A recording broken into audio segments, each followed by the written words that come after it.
Assalamualaikum warahmatullahi wabarakatuh. Ma'asyiral muslimin wal muslimat, jamaah salat subuh Masjid As-Sabir rahimakumullah.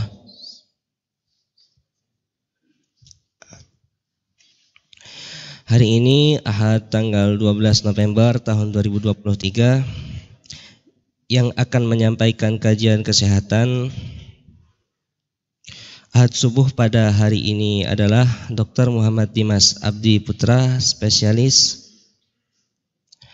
obstetri dan ginekologi, magister kedokteran klinik dengan tema kesehatan reproduksi. Alhamdulillah beliau sudah berada di tengah-tengah kita. Namun sebelum kajian kesehatan dimulai, ada pengumuman yang perlu kami sampaikan. Pertama, kami akan membacakan list sedekah sarapan Ahad pagi ini.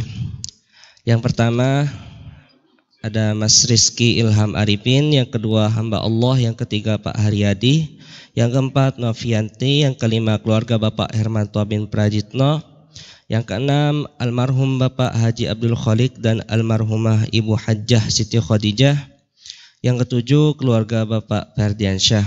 Mohon keikhlasan para jamaah untuk membacakan surat Al-Fatihah. Mudah-mudahan apa yang dihajatkan para donatur diijabah oleh Allah Subhanahu wa taala.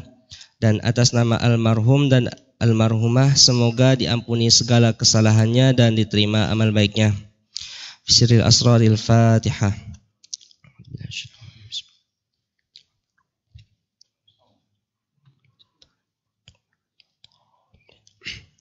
Terima kasih disampaikan. Selanjutnya kajian kesehatan pagi ini akan disampaikan oleh beliau yang terhormat Dr. Muhammad Dimas Abdi Putra, spesialis obstetrik dan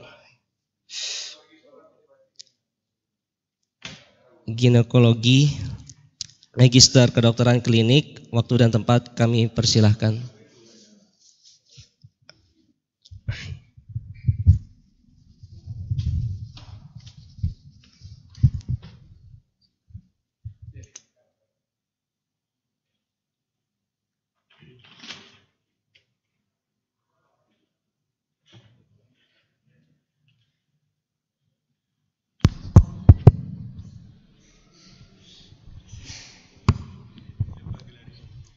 Bismillahirrahmanirrahim.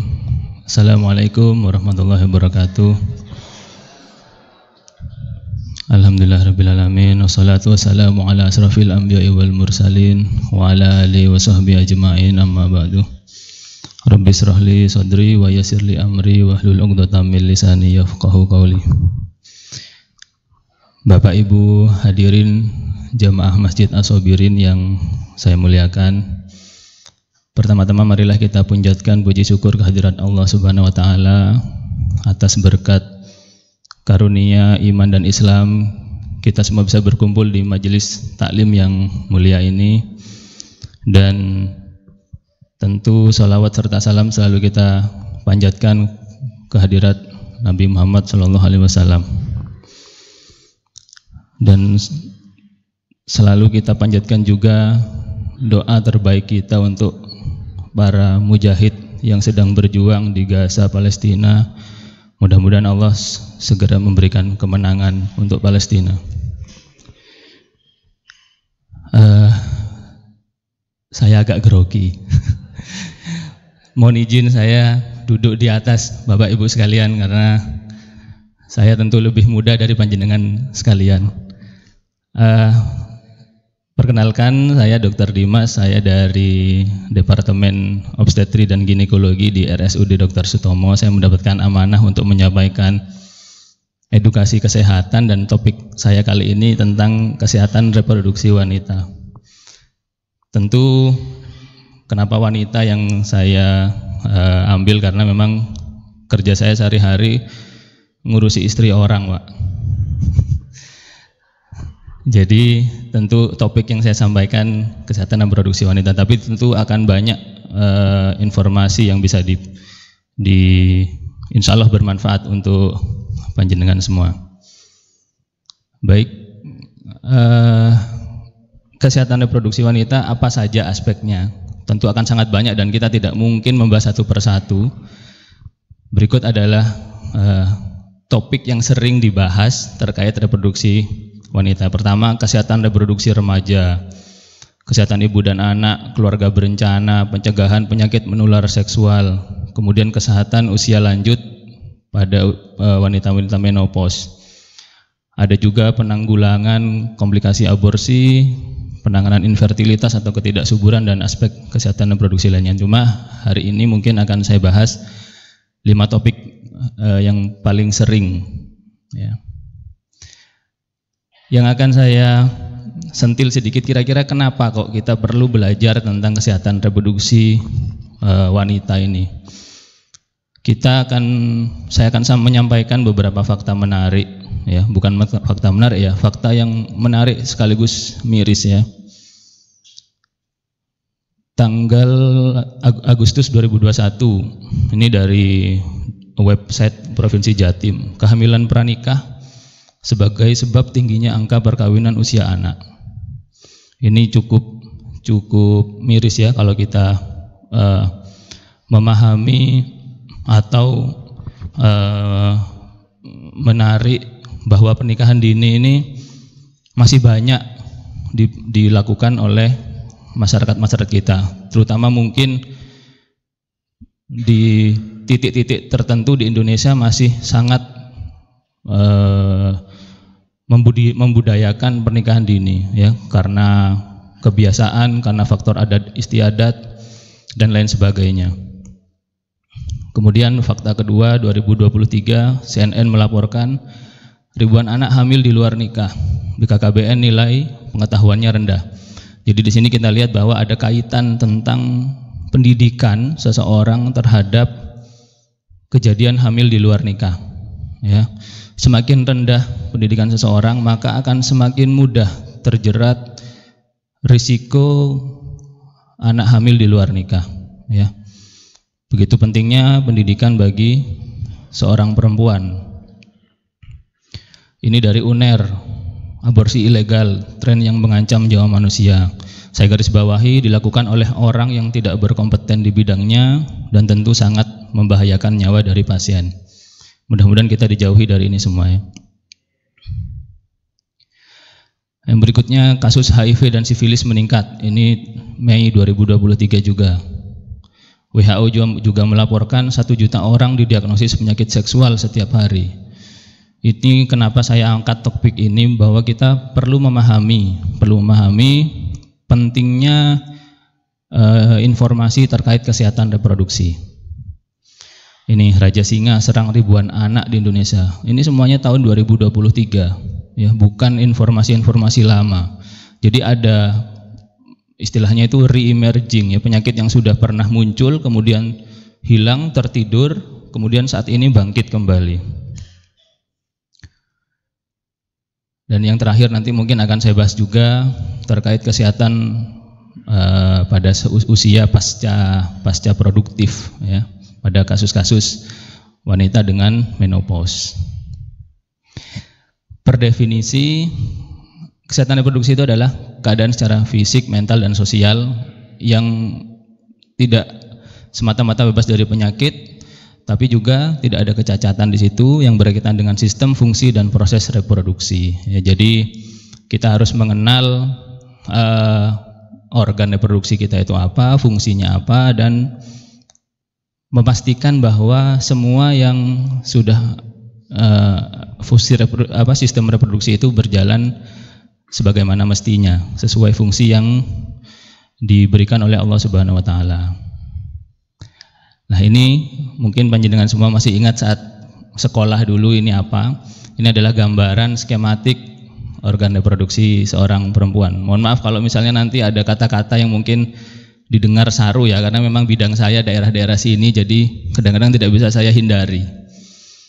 Bahwa ini adalah yang namanya liang kemaluan, ini adalah rahim, ya. Ini adalah saluran telur. Saluran telur ini tempat sebelum kita lahir di dunia, disinilah kita berada. Ya, tempat ketemunya, mohon maaf, air mani dan sel telur di sini, kemudian jalan, nempel di sini, berkembang menjadi seorang manusia selama 9 bulan. Ya, kemudian ini yang kanan kiri ini adalah pabrik hormon. Pabrik hormon itu yang menjaga fungsi reproduksi seorang perempuan. Nah, uniknya Pak, uterus ini adalah satu-satunya organ yang namanya itu diabadikan dalam Asmaul Husna, ya. Jadi namanya Ar-Rahim, yang artinya Maha Penyayang. Kita menyebutnya Rahim, ya. Bagaimana luar biasanya uterus ini, rahim ini, dari yang sebesar seukuran apukat menjadi sebesar bola basket, menjaga seorang anak manusia selama 9 bulan, ya.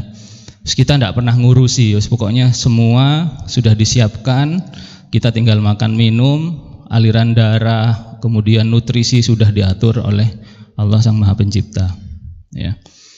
Dan salah satu organ terkuat di dalam tubuh manusia adalah rahim, ya. Organ terkuat selain otot jantung, selain jantung, yang kedua adalah rahim. Saya mulai dengan kesehatan reproduksi remaja, ya. Penting untuk kita ketahui karena kita pasti memiliki putra dan putri yang perlu mendapatkan masukan yang baik dan benar supaya terhindar dari hal-hal yang tidak kita inginkan. Yang pertama yang perlu saya sampaikan di sini adalah identifikasi gender, ya, atau jenis kelamin. Kita sepakati bersama bahwa gender ini hanya ada 2, ya Pak, ya. Laki, perempuan. Tidak ada gender di antara itu. Ya, itu yang kita pahami bersama, dan tantangan kita pada hari-hari ini adalah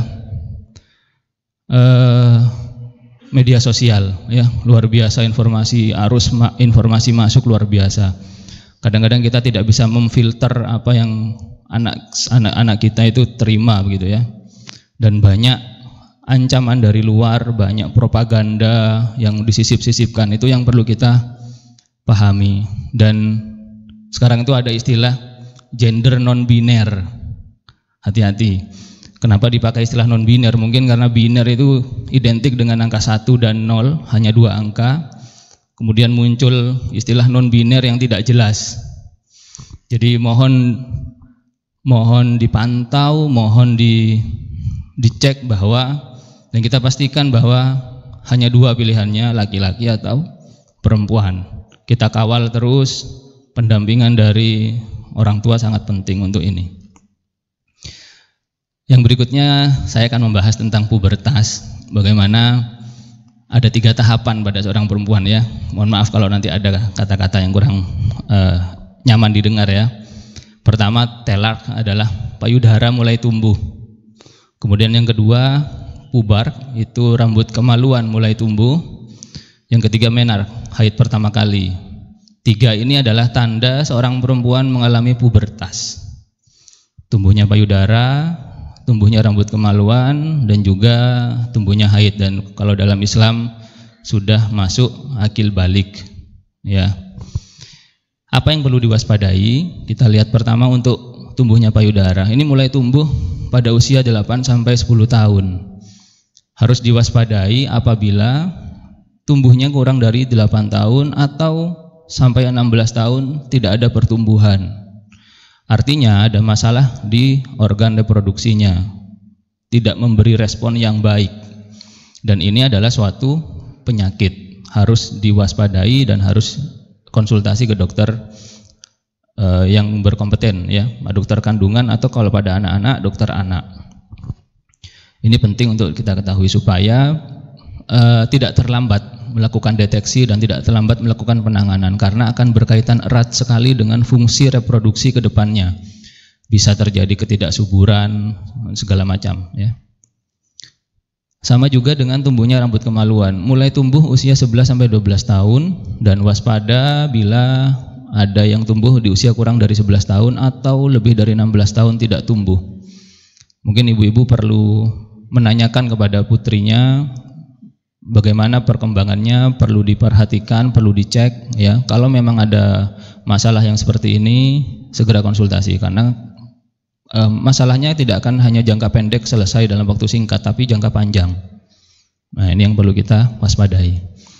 Men sama juga, usia pertama biasanya usia SD ya, kelas 5 sampai SMP kelas 3 mungkin ya, akan bermasalah kalau munculnya kurang dari 10 tahun. Artinya dia ada precox puberty, pubertas dini, belum waktunya. Biasanya ini gangguan hormon, akan bermasalah nanti karena masa tulangnya atau usia tulangnya menjadi lebih muda daripada manusia daripada perempuan yang normal.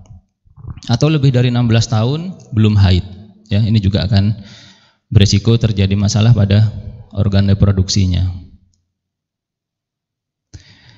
Nah, setelah pubertas maka akan muncul yang namanya dorongan seksual atau hasrat seksual.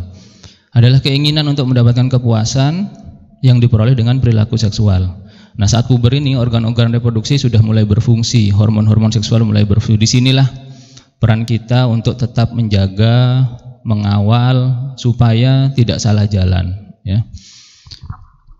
Hormon pubertas ini muncul karena pada perempuan adanya hormon estrogen, sedangkan pada laki-laki adanya hormon testosteron. Ya.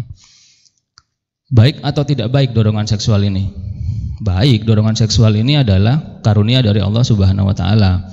Tinggal bagaimana kita melakukan coping ya, penyesuaian dan pengendalian diri.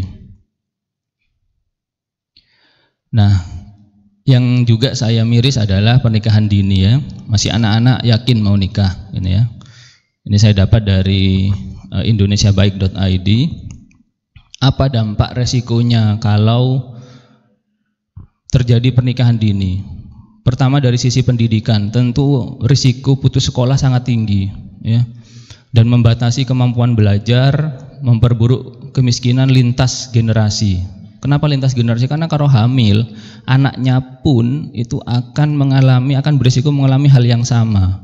Akibat ketidakpahaman, ketidaktahuan risiko-risikonya, dan hanya akan mengulangi hal-hal yang sama terus ke bawah. Dari sisi ekonomi sangat berisiko upah rendah. Kenapa upah rendah? Karena pendidikan putus, ya.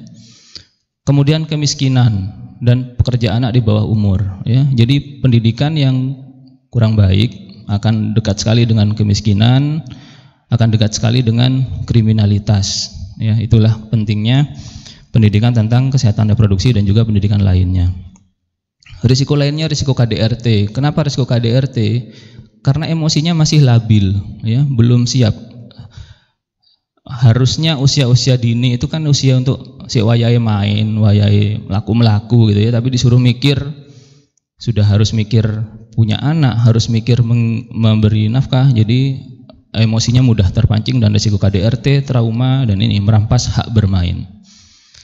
Dan tentu akan berisiko juga kepada fisik dan mental. Tingginya morbiditas dan mortalitas ibu, ya, akan berisiko tinggi sekali untuk kehamilannya, terganggunya kesehatan reproduksi, ada risiko kanker serviks, kanker leher rahim, anaknya berisiko stunting itu pendek, tidak sesuai dengan usianya, mentalnya ada baby blues itu perasaan depresi pasca melahirkan atau pada saat proses persalinan gitu ya, menolak keadaan bayinya, seolah-olah bayinya itu menjadi masalah dan sebagainya. Sulit bonding dan pola asuh salah ke anak. Ini harus kita hindarkan dan kita katakan tidak ya pada pernikahan dini, dan kita harus mengatakan iya untuk perempuan yang berpendidikan ya, bersekolah. Kembali ke fungsi interaksi seksual ya. Mungkin di sini saya bukan bermaksud mengajari gitu ya, tapi menyampaikan yang saya pelajari. Yang pertama, fungsi interaksi seksual itu adalah relasi, ya. Relasi suami istri tentu yang halal untuk menggapai pahala dan barokah dari Allah Subhanahu wa taala. Yang kedua, nah gambar ini adalah fungsi reproduksi, ya. Fungsi reproduksi artinya dengan melakukan interaksi seksual maka ada kesempatan untuk berkembang biak, untuk memiliki keturunan. Nah, di gambar ini kita lihat ya. Ini ada satu sel telur yang diperebutkan oleh, mohon maaf, banyak sel sperma ya. Nah, ini bagaimana kodrat kita sebagai laki-laki, Pak? Itu memang kodratnya rebutan. Jadi berjuang memang sejak dalam bentuk sperma pun, laki-laki sperma itu berjalan sepanjang 16 km kalau kita konversi ke manusia. Dari liang vagina hingga mencapai sel telur itu seolah-olah berjalan 16 kilo supaya ketemu dengan wanita idamannya gitu ya. Dan kodratnya perempuan itu adalah menunggu dan memilih. Jadi memang tidak beredar seperti laki-laki. Kemudian setelah sampai sperma ini mengirimkan maharnya masing-masing. Namanya kalau di kedokteran akrosom. Jadi ada mahar yang dikirimkan, nanti sel telur ini yang memilih. Nah, ini berarti kita diterima atau tidaknya tergantung mahar, Pak. Jadi yang dilihat di sini mungkin ini yang jauh ini ya maharnya hanya seperangkat alat sholat. Yang diterima seperangkat alat sholat dan mobil Mercedes misalnya. Ya kira-kira seperti itu. Jadi bagaimana dalam bentuk sel pun kodrat kita itu sudah sesuai ya, sudah sesuai sunatullah. Yang ketiga tentu ini gambar sudah cukup mewakili bahwa ada fungsi rekreasi ya, ada bonus kenikmatan dari interaksi seksual itu, dan itu adalah barokah dari Allah Subhanahu wa taala. Tinggal bagaimana kita mengelola, mana yang kita butuhkan, mana yang kita utamakan, dan tentu harus sesuai dengan norma-norma sosial dan norma agama tentunya. Nah, ini yang saya akan sampaikan juga. Ada paradigma lama bahwa seorang perempuan itu harus maca, mana, dan masak. Apakah masih ada di sini yang masih berpendapat tugas seorang perempuan itu 3 ini? Mudah-mudahan tidak ada ya. Mudah-mudahan sudah tidak ada yang menganggap tugas perempuan itu hanya 3 ini. Bukan ya. Ini stereotype. Stereotype itu kebiasaan yang diada-adakan, yang dipas-paskan gitu ya. Yang dituduhkan bahwa tugasnya adalah maca, mana, dan masak. Karena memang budaya kita budaya patriarki sangat kuat ya, budaya dominan seorang pria itu sangat kuat, sehingga seolah-olah 3 ini yang menjadi kodrat. Bukan, kodratnya perempuan memang 3, tapi bukan yang 3 ini, tapi menstruasi, melahirkan, menyusui, itu kodrat. Karena tidak bisa ditukar oleh seorang laki-laki peran itu. Tapi kalau ini kan bisa semua ya, laki-laki kan bisa semua ini, kecuali mana mungkin ya. Nah, ini harus dirubah, bahwa sekarang yang penting adalah pendidikan ya. Ada syair Arab itu yang mengatakan bahwa al-ummu al-madrasatul ula, bahwa perempuan itu adalah sekolah yang pertama bagi anaknya ya.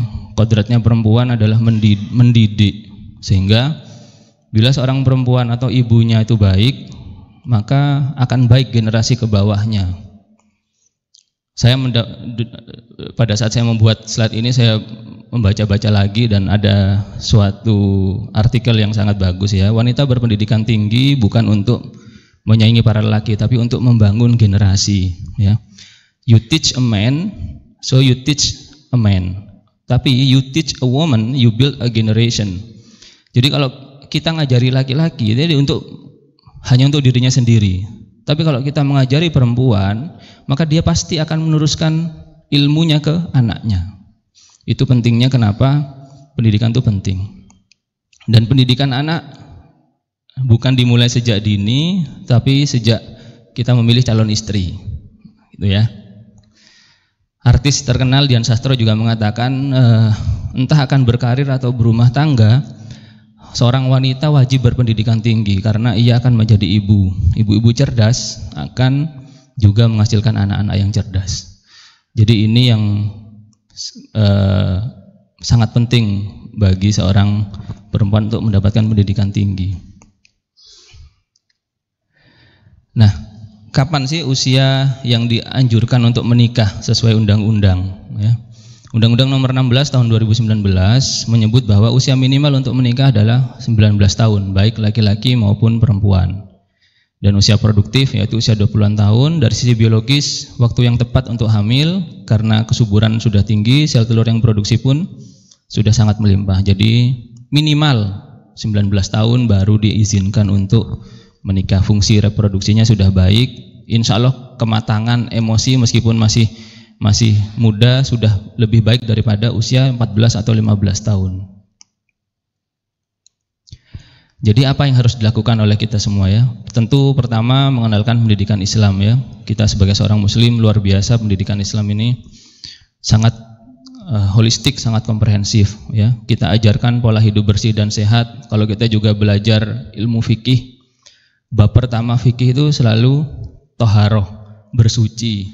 Jadi bagaimana pentingnya bersuci atau bersih di Islam itu. Dan ajarkan bahwa selalu minta izin sebelum masuk ke dalam rumah atau ke kamar orang lain, termasuk kamar orang tua ya. Hindari penggunaan pakaian yang terlalu ketat, gunakan baju yang sopan, dan melarang kegiatan yang dilakukan hanya berdua dengan lawan jenis. Dan harus selalu menceritakan apa yang terjadi dan lebih terbuka kepada orang tua. Yang terakhir ini gunanya untuk mengetahui dugaan-dugaan atau kejadian-kejadian pelecehan seksual ya. Kita harus bisa terbuka, kita harus bisa bertanya kepada anak-anak kita untuk menghindari hal-hal yang tidak diinginkan. Baik, itu tadi tentang kesehatan reproduksi remaja. Yang berikutnya adalah kesehatan ibu dan anak ya. Ibu yang baik akan menghasilkan anak yang baik. Kesehatan ibu hamil yang baik, anaknya pun insya Allah akan baik ya. Program pemerintah adalah menurunkan angka kematian ibu dan angka kematian bayi ya. Dan juga stunting, yang sekarang digembar-gemborkan adalah stunting. Bagaimana caranya supaya ibu hamil itu sehat dan cerdas, janinnya juga sehat dan cerdas?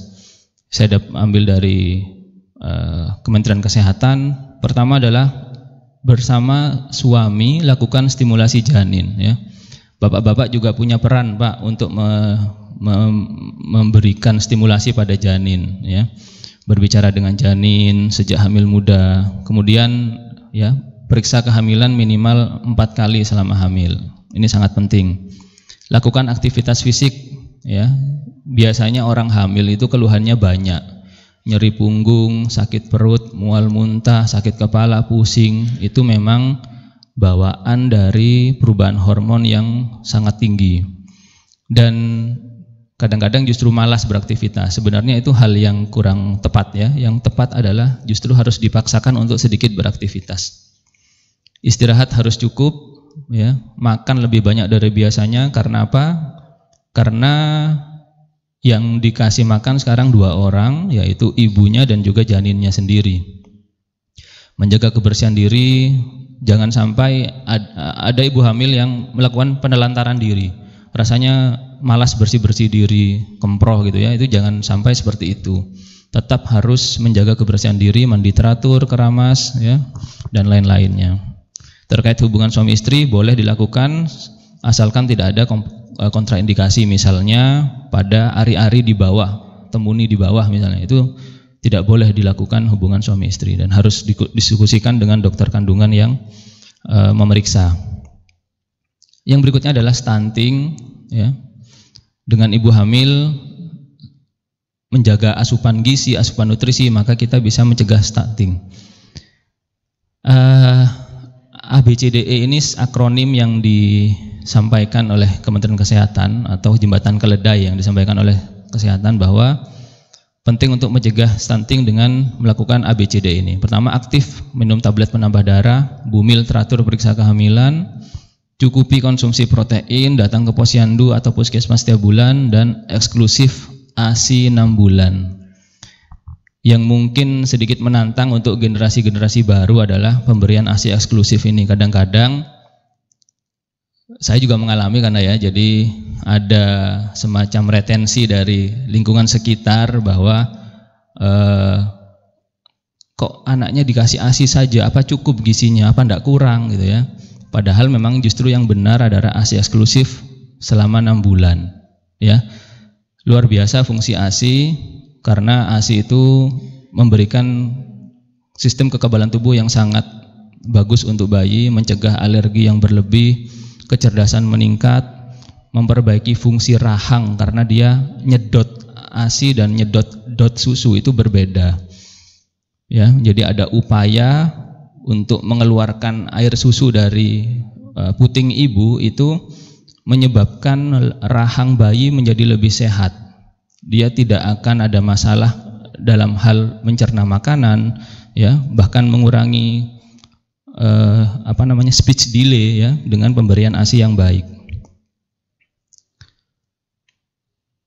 Nah, ini lagi, apakah banyak anak banyak rezeki masih menjadi sesuatu yang benar? Nah, dalam bidang kebidanan ada 4 terlalu yang berbahaya bagi ibu dan bayi. Yang pertama terlalu muda, kalau kurang dari 19 tahun tadi sudah hamil.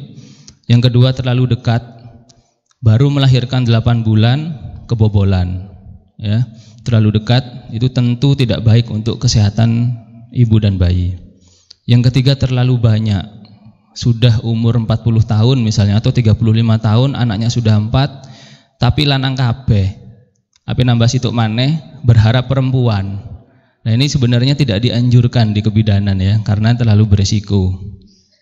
Yang keempat terlalu tua ya. Sudah umur 45 tahun lah kok hamil. Ya mungkin kita kalau kita memikirkan mungkin ini rezeki, ya benar ini rezeki, tapi akan sangat baik kalau hal-hal seperti ini dipertimbangkan risiko-risikonya ya, dikonsultasikan. Oleh karena itu pentingnya melakukan keluarga berencana ya, karena apa? Mencegah kehamilan yang tidak direncanakan, meningkatkan kesehatan ibu dan anak, meningkatkan kesejahteraan keluarga, mengatur dan menjalankan kehamilan, meningkatkan kecukupan ASI dan menurunkan risiko kematian ibu dan bayi. Ya, ini pentingnya melakukan program KB. Nah, ini yang menarik, mungkin banyak mitos-mitos yang beredar ya di sekitar kita. Pernah mendengar informasi ini ya, durian, nanas, mangga muda berbahaya untuk kehamilan.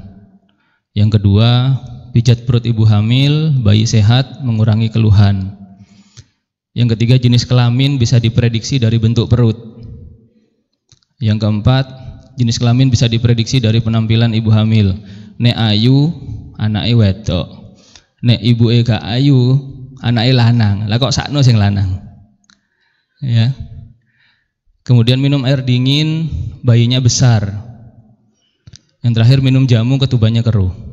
Ini adalah informasi yang selama saya praktek saya sering mendapatkan pertanyaan ini, terutama ibu-ibu muda yang baru pertama kali hamil. Ya, saya tidak tahu, mungkin ada banyak bisikan-bisikan dari orang tua, mertua, bisikan tetangga, ya, yang menyampaikan gak oleh ngene, gak oleh ngono, gak oleh ngene, gak oleh ngono. Padahal sebenarnya ini semua hanyalah mitos. Ini mitos. Ya, ini semua mitos, tidak tepat.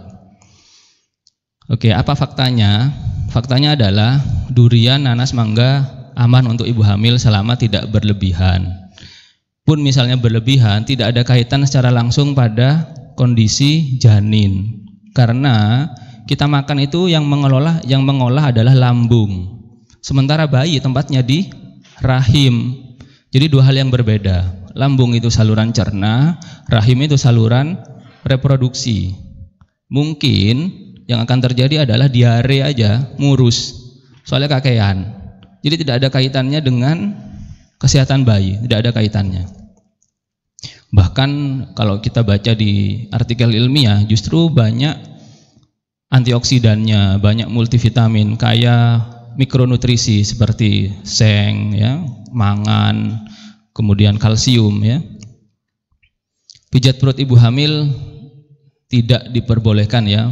Mohon bantuannya kepada para orang tua di sini bahwa tidak perlu menganjurkan anak-anak atau putri-putri ibu sekalian untuk melakukan pijat hamil. Karena apa? Karena pijat perut pada ibu hamil itu berisiko ari-arinya lepas di dalam.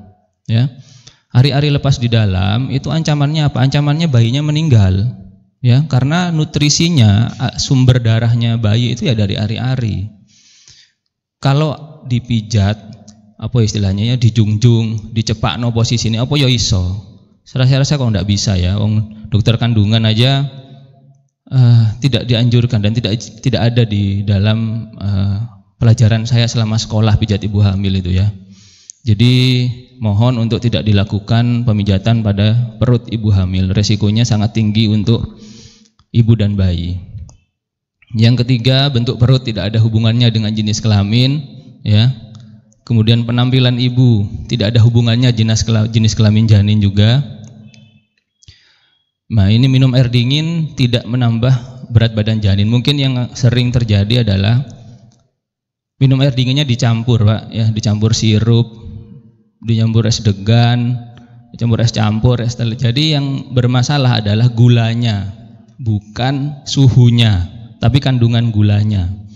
Jadi kalau air dingin bukan karena dinginnya yang bikin gemuk. Air dingin toh yang tidak ada nutrisinya, tidak ada kalorinya, ya, hanya memperbaiki kecukupan hidrasi kita supaya tidak dehidrasi. Tapi kalau dicampur dengan sirup, es campur, ya itu dinginnya, ya, berat badan bayi besar bukan karena dinginnya, tapi karena kandungan gulanya. Dan tentu bukan tidak boleh ya, harus dilihat juga selama tidak ada penyakit-penyakit seperti kencing manis, maka selama tidak berlebihan boleh-boleh saja. Nah, minum jamu tidak membuat ketuban keruh, tidak ada kaitannya ketuban dengan jamu ya. Saya tidak akan intinya adalah jamunya kita tahu kandungannya, kita tahu bahwa jamunya ini bersih, jamunya ini baik, maka selama tidak berlebihan boleh-boleh saja. Mohon maaf ini gambarnya agak sedikit kurang nyaman ya, mungkin dilihat. Ini adalah infeksi menular seksual ya. Ada sifilis, ada kencing nanah, itu gonore, yang ini jamur pada kasus HIV ya. Kafum oris, rongga mulutnya itu penuhi jamur. Ini adalah kanker leher rahim ya. Kanker leher rahim ini adalah kondiloma, jadi ada jengger ayam di area kemaluan. Ini adalah contoh-contoh penyakit menular seksual.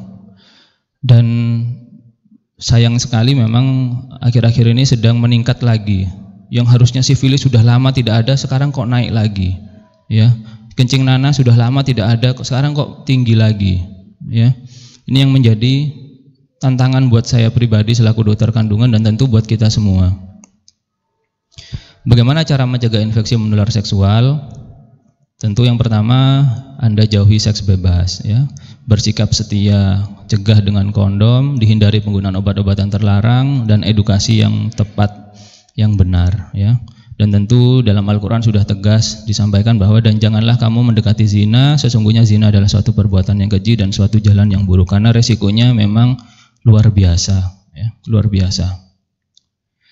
Saya juga menyampaikan bahwa perlunya ibu-ibu di sini untuk melakukan screening kanker leher rahim. Ya, minimal pap smear 1 tahun sekali, Bu. Ya, kalau mau semulai usia 50 tahun lebih, mungkin perlu dilakukan pemeriksaan kanker serviks itu 1 tahun sekali, supaya bisa dilakukan deteksi dini. Deteksi dini tidak sampai terlambat, tidak sampai seperti gambar tadi. Kalau pap smear tidak bisa atau jauh lokasi untuk melakukan pap smear, bisa dengan inspeksi visual asetat. Ini bisa di semua puskesmas, sudah menjadi program pemerintah. Tinggal kita mau memanfaatkan fasilitas dari pemerintah ini atau tidak ya. Mudah, murah, dan semua fasilitas kesehatan bisa. Kapan harus waspada ada kecurigaan suatu kanker leher rahim ya? Pertama, bila terjadi keputihan berulang, berbau banyak, gatal dan nyeri.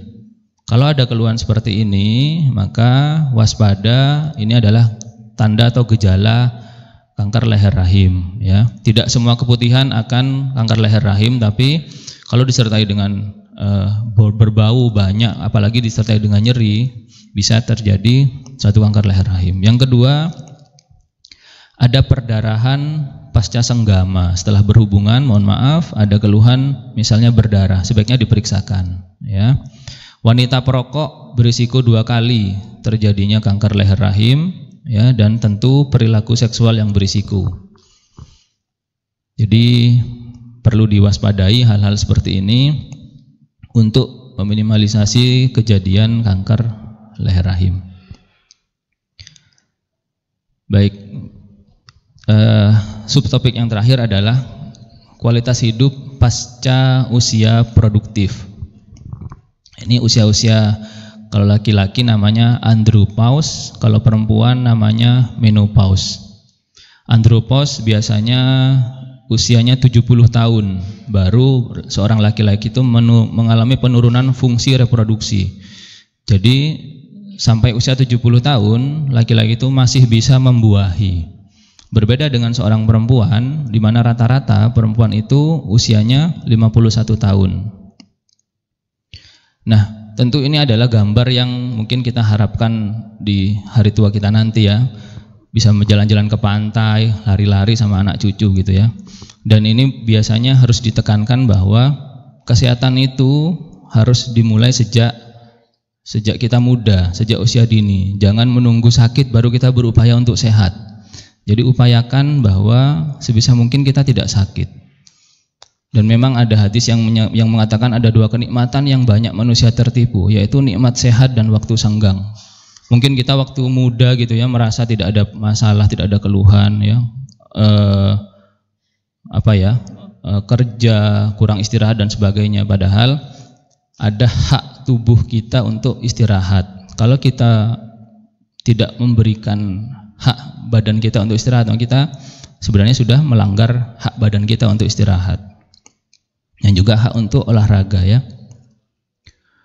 Apa itu menopause?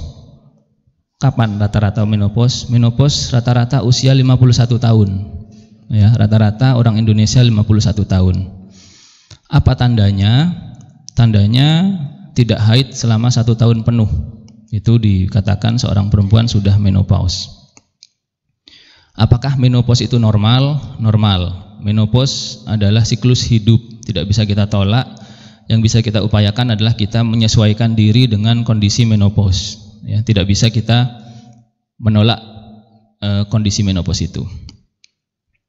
Mengapa bisa menopause? Karena hormon sudah tidak lagi diproduksi. Jadi perempuan itu ada hormon yang mengatur fungsi tulang, fungsi organ kandungan, fungsi jantung, fungsi ginjal, namanya hormon estrogen. Nah, kalau estrogen sudah habis, maka fungsi tadi sudah mulai turun semua.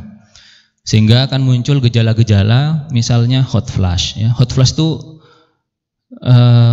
ada rasa panas di leher sampai kepala katanya pada wanita-wanita yang sudah mengalami menopause. Jadi rasanya itu badan panas. Kemudian sulit tidur, insomnia. Kemudian rewel katanya, ya, mudah tersinggung, iritatif, irritable, ya, was-was, cemas gitu ya. Kemudian ada gejala osteoporosis, linu-linu biasanya, flu tulang kalau kita membahasakan ya. Nyeri perut dan yang berkaitan dengan fungsi seksual, vagina kering dan libido turun. Nah, ini adalah gejala-gejala yang sering muncul pada wanita yang sudah mengalami menopause. Gejala ini kalau sampai ke tahap yang mengganggu kualitas hidup, mengganggu kualitas hubungan suami istri, bisa dikonsultasikan untuk mendapatkan terapi pengganti. Misalnya diberikan obat hormon untuk mengurangi gejala-gejala tadi. Ya. Dan tentu yang perlu dipahami bagaimana cara menyelesaikan diri dengan kondisi menopause ini. Ya. Yang pertama adalah harus paham bahwa menopause bukanlah suatu penyakit, tapi milestone. Milestone itu apa? Tahapan ya, yang memang akan dialami oleh setiap perempuan. Jadi jangan sampai nanti ibu-ibu yang sudah memasuki usia menopause itu shopping dokter. Jadi keliling ke dokter sini nggak cocok, ke dokter sini nggak cocok, ke dokter sini nggak cocok. Tapi diperiksa tidak ada apa-apa.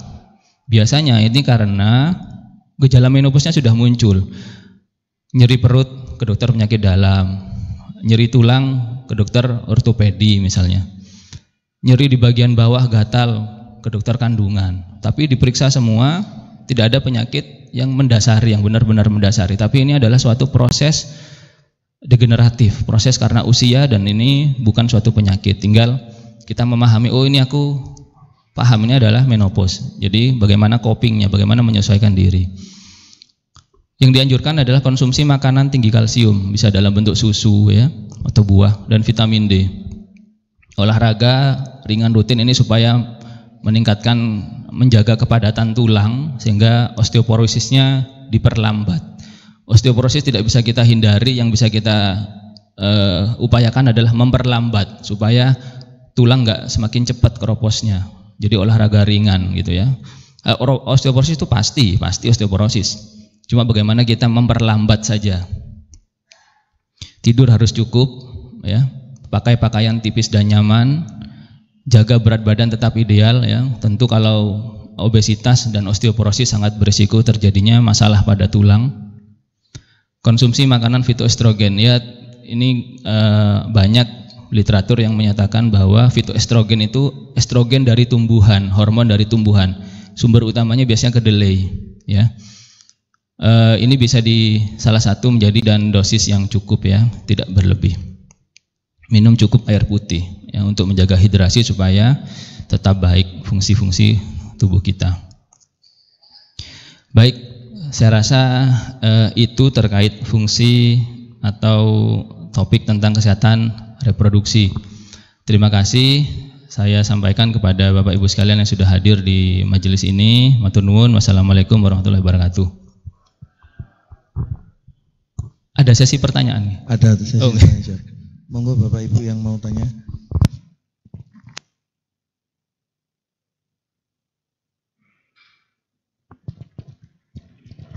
Assalamualaikum warahmatullahi wabarakatuh. Waalaikumsalam. Terkait keterangan dari Pak Dokter, manusia itu kan laki dan perempuan ya. Ketika sperma itu apa sudah menunjukkan laki dan perempuan? Karena kalau kita bicara laki dan perempuan, menurut pandangan Al-Quran di dalam surat Al-Baqarah ayat 21, ya ayuhan nas ubudu rabbakumul, kumnya ini kan laki-laki. Lah, nas itu perempuan gitu loh. Berarti kalau kembali pada ayat ini, manusia itu pada dasarnya perempuan gitu loh. Nah, apakah berubah jadi laki dan perempuan itu apakah ketika sperma bertemu dengan telurnya itu apa? Gimana Ustaz? Apakah saya pengalaman dulu dengan Ustadz saya, pada saat itu kan saya mempunyai 2 anak perempuan semua. Nah, setelah itu kita curhat. Memang saya menginginkan anak laki-laki. Nah, setelah itu beliaunya memberi saran melalui konsultasi dokter. Akhirnya posisi ketika kita hubungan seksualitas itu dari kalau nggak salah ke kiri itu jadi laki-laki. Apa betul gitu Ustaz? Akhirnya betul. Jadi anak saya 4, yang perempuan 2, yang laki-laki 2. Alhamdulillah sampai sekarang sehat semua.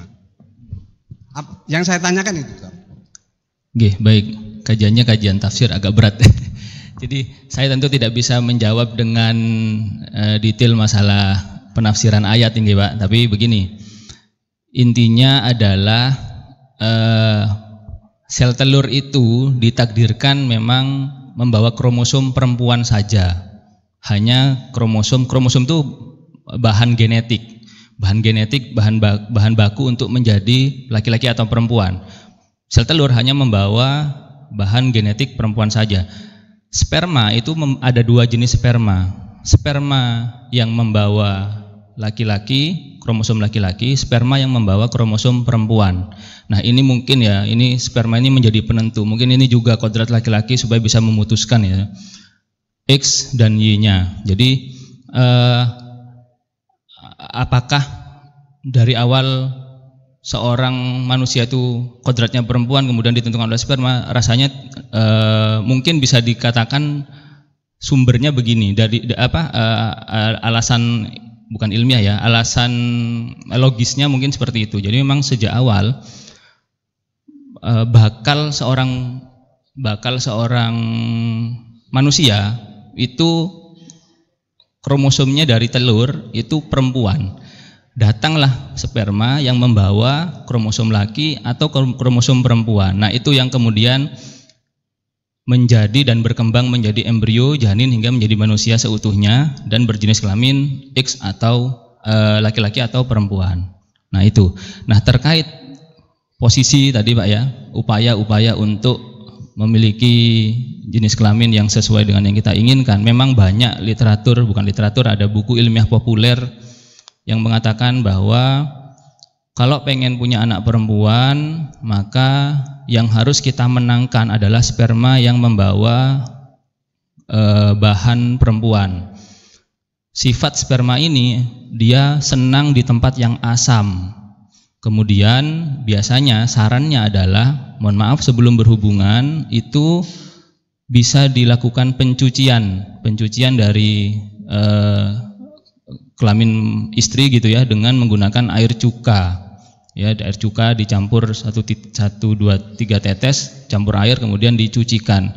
Karena kondisinya akan menjadi lebih asam dan itu yang akan menang adalah sperma yang membawa kromosom perempuan. Sedangkan untuk yang laki-laki adalah sperma yang sifatnya suka di kondisi basah. Basah itu seperti air sabun, itu basah ya, agak pahit gitu ya. Maka saran yang bisa dilakukan adalah dengan mencuci dengan menggunakan air sabun. Katanya yang akan menang adalah yang sperma yang membawa gen laki-laki. Itu. Kemudian upaya kedua dengan posisi, tapi masih belum banyak penelitian yang menunjukkan bahwa posisi menentukan prestasi gitu, belum banyak ya. Jadi yang bisa saya upayakan hanya yang saya bisa sampaikan bahwa memang yang sering dibahas sifat sperma asam dan basa itu saja. Gitu mungkin Pak yang saya bisa jelaskan. Matur nuwun. Mungkin ibu-ibu silakan. Ibu-ibu yang mau tanya. Bapak-bapak yang lain.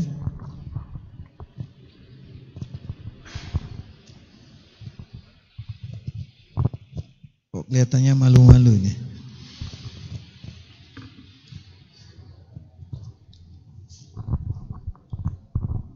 Kalau gitu saya yang mau tanya Ustaz. Assalamualaikum warahmatullahi wabarakatuh. Waalaikumsalam warahmatullahi wabarakatuh. Yang ingin saya tanyakan adalah proses reproduksi tadi yang berkaitan dengan usia. Kebetulan saya ini mempunyai anak 3 itu, yang terakhir itu jaraknya jauh sekali. Dan kami tidak mengira, artinya begini, mungkin karena pola pikir kita yang tadi banyak anak, banyak rezeki dan lain sebagainya, saya tidak mengambil pola pikir yang seperti itu. Kami serahkan semuanya ke Allah. Nah, lucunya itu, istri kami melahirkan itu pada usia yang sudah di atas 40 kan gitu Ustaz. Kalau berkaitan dengan reproduksi dan lain sebagainya tadi kan, itu adalah faktor-faktor yang sebetulnya sudah melewati dari batas-batas seperti itu. Nah, apakah itu dikarenakan asupan gizi yang mencukupi sehingga sel reproduksi tersebut masih baik, atau faktor-faktor lain, misalkan faktor keturunan, kami memang berdua dari keluarga yang banyak anaknya kan gitu ya. Mohon penjelasannya, matur nuwun. Assalamualaikum warahmatullahi wabarakatuh. Waalaikumsalam. Iya baik, terima kasih. Memang secara ilmiah dijelaskan bahwa usia minimal, usia maksimal, usia segini ya Pak ya. Tapi kita tidak bisa menghindari kuasa Allah kadang-kadang ya. Ada faktor ilahiyah.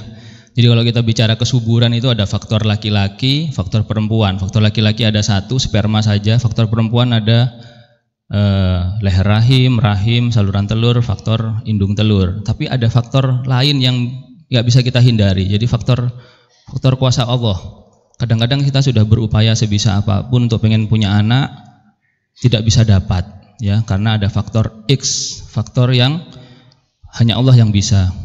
Begitupun kita sudah berupaya tidak ingin memiliki anak, KB rutin, segala macam, usia sudah lah kok. Ya, kalau memang sudah rezekinya ya tetap akan jadi. Nah itu memang kalau tadi Bapak bertanya apa ada kaitan dengan gizi, sangat ada kaitan dengan gizi, Pak, ya. Jadi semakin baik gizi kita, tentu fungsi reproduksi akan juga lebih lama kadaluarsanya gitu ya. Mungkin membahasakan lebih lama kadaluarsanya karena kualitas yang kita makan, kemudian stresnya dikelola dengan baik, maka fungsi reproduksi pun itu akan berjalan baik. Dan tentu yang bisa kita upayakan ya mungkin ber-KB untuk menghindari kehamilan tidak diinginkan. Tapi ya itu tadi, kembali kalau misalnya ber-KB, kalaupun memang Tuhan Allah sudah menghendaki hamil ya akan hamil ya. Dan memang keajaiban reproduksi itu juga banyak ya, mungkin kisah-kisah Nabi terdahulu ya, bahwa Nabi Adam tanpa ayah dan ibu bisa ada Nabi Adam, Siti Hawa hanya dari Nabi Adam sumber utamanya. Kemudian Siti Hajar sudah berusia tua, sudah menopause, tapi bisa memiliki anak. Kemudian Nabi Yahya, ya, yang istrinya juga sudah tua, berdoa. Kalau dinalar pakai logika sekarang, ya sudah 90 tahun lebih kalau tidak salah, tapi masih bisa punya anak, ya. Kemudian yang terakhir mungkin proses kelahiran Nabi Isa yang tanpa perantara seorang ayah. Jadi ya itu luar biasanya kuasa Allah. Jadi kita kadang-kadang ya tidak bisa kita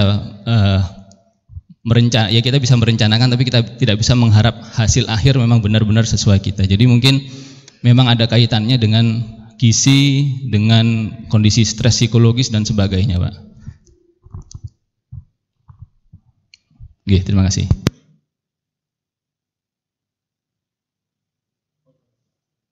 Monggo yang lain.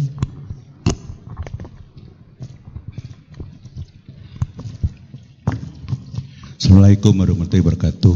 Waalaikumsalam. Pak, saya mau tanya tentang kaitannya dengan stunting itu tadi yang dijelaskan itu. Nah, sekarang stunting itu kan mulai banyak terjadi gitu ya, dan menjadi program pemerintah juga. Yang saya sering lihat tuh cukup aneh, karena anaknya kurang gizi, mboke lemu-lemu gitu loh. Ini sakjane itu sebetulnya penyebabnya apa sih gitu loh ya? Ya, apakah kurang pengetahuan gitu ya, atau apa? Karena menurut saya sekarang ini banyak anak-anak kecil itu ya sulit makan, Pak. Nah, itu juga menjadi pengaruh. Mohon penjelasan, terima kasih. Ya baik, kita itu memang punya masalah gizi ganda. Yang satu kelebihan berat badan, yang satu kurang berat badan. Yang akan dilematis kalau bapaknya tadi bilang, ibunya lemu, anaknya kuru, gak karu-karuan. Saya juga mendapatkan fenomena ini waktu itu. Saya juga saya dari Madura, bekerja di Mandangin. Itu anak-anak yang datang yang diperiksakan itu semuanya rata-rata kurang gizi, ya, kurus kecil. Ibu Pak, masya Allah, gede-gede, ya. Saya juga heran. Itu fenomena yang mungkin ada kaitannya dengan pengetahuan yang kurang, Pak. Pengetahuan yang kurang sehingga pemilahan nutrisi yang baik dan benar itu tidak sampai, ya. Bagaimana pentingnya protein. Awak dewe ini hobinya karbo, ya. Sewego, mie, ya, kentang. Hobi makan-makan seperti itu. Karbo baik, tapi akan menjadi masalah kalau tidak diimbangi dengan protein. Karena karbo itu kalau diproses ujung-ujungnya lemak, energi dan menjadi lemak. Sementara protein kalau diproses ujung-ujungnya akan menjadi sel-sel baru, ya. Dan saya terus terang kalau mendapatkan fenomena ini yang saya amati memang rata-rata adalah pemahaman tentang ilmu gizi atau ilmu tumbuh kembang anak yang masih kurang di masyarakat kita, ya. Saya juga tidak paham bagaimana ya pemilihan makanannya, yaitu pemilihan makanan pada ibu-ibu yang seperti itu. Kok bisa ibunya itu gemuk dan anaknya kurus? Mungkin juga ada faktor genetik, Pak, karena memang kegemukan itu individual, ya. Ada yang makannya porsi tukang, gak lemu-lemu. Ada yang makannya setengah piring, nambah 2 kilo tiap nimbang, ya.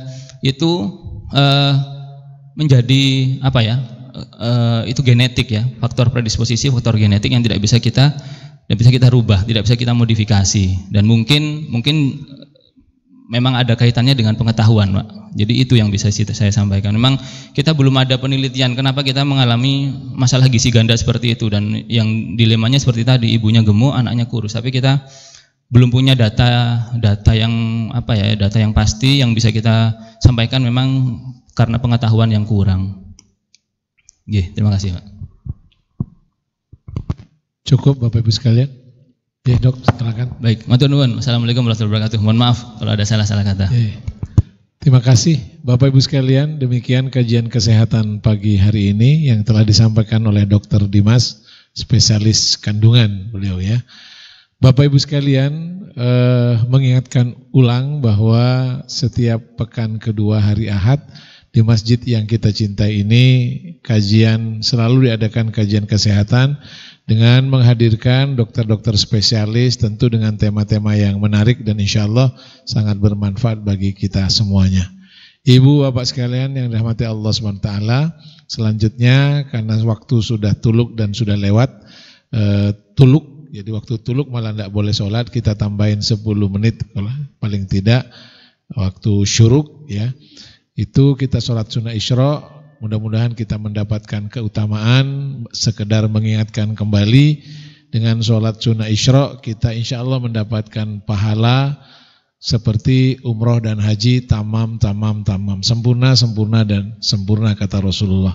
Barang siapa yang sholat subuh berjamaah di masjid, lalu berdiam, mengikuti kajian, membaca Quran, membaca sholawat sampai syuruk, lalu melaksanakan sholat sunnah Isra 2 rakaat, pahalanya sama dengan haji dan umroh.